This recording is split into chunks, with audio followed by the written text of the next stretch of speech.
आज बच्चे स्कूल में कहानी सुनने वाले हैं। आज टीचर महाबली भीम को कैसे खुद पर घमंड हुआ था और कैसे उन्होंने सबक भी सीखा, उसकी कहानी सुनाने वाली हैं। गुड मॉर्निंग बच्चों, आज मैं तुम सबको महाबली भीम की कहानी सुनाने जा रही हूँ। महाबली भीम कौन थे आप जानते हो? हाँ टीचर, वो सबसे शक्तिशाली पांडव थे। बिल्कुल ठीक कहा। अब ध्यान से ये कहानी सुनो। जैसे कि आप सब जानते हो, भीम काफी शक्तिशाली इंसान थे, इसलिए उन्हें महाबली भीम के नाम से जाना जाता था। महाबली का मतलब ऐसा इंसान जो ताकतवर हो। एक दिन जब पांडव अपने वनवास के दौरान जंगल में रहते थे, तब भीम जंगल से गुजर रहे थे। वहाँ उन्होंने एक बूढ़े बंदर को जमीन पर बैठे हुए देखा। उस बंदर की पूंछ जमीन पर फैली हुई थी।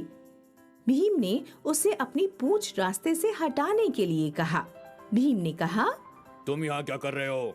क्या तुम्हें पता नहीं मैं दुनिया का सबसे शक्तिशाली मानव हूँ? तुम मेरा रास्ता रोकोगे? तब बूढ़ा बंदर बोला, माफ कीजिए, लेकिन मेरी उम्र हो गई है, इसलिए मैं ज्यादा चल फिर नहीं सकता। लेकिन तुम तो शक्तिशाली मानव हो, क्यों ना मेरी पूंछ उठाकर तुम बगल में रख दो और आगे बढ़ जाओ। भीम ने उस बूढ़े बंदर की पूंछ उठाने में अपनी पूरी ताकत लगा दी, लेकिन उसकी पूंछ रत्ती भर भी टस से मस नहीं हुई।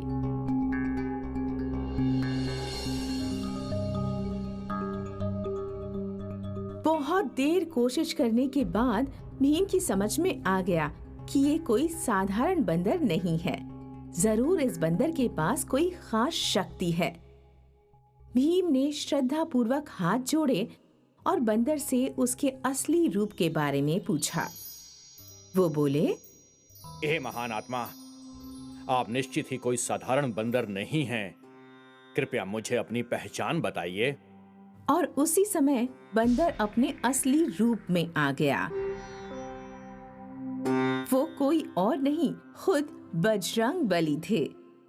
हनुमान जी को अपने असली रूप में देखकर महाबली भीम उनके आगे नतमस्तक हो गए और अपने हाथ जोड़कर घुटनों के बल बैठ गए।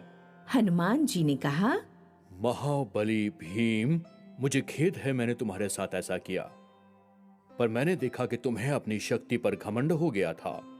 हाँ, तुम एक शक्तिशाली मानव हो, लेकिन अपनी ताकत, बुद्धि और चातुर्य पर घमंड करना अच्छी बात नहीं होती। हो सकता है कोई तुमसे भी ज्यादा शक्तिशाली हो।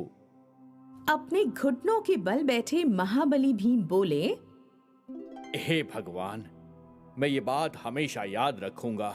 मैं आपका बहुत आभारी हूँ कि आपने मुझे इस बात का एहसास दिलाया। तो तुमने देखा बच्चों, हमें कभी घमंड नहीं करना चाहिए। क्या कोई मुझे बताएगा कि हमें नम्र क्यों होना चाहिए? नम्र होना एक अच्छे इंसान का लक्षण है। Very good Sid. बच्चों, मुझे आशा है कि तुम्हें कहानी पसंद आई होगी। हाँ।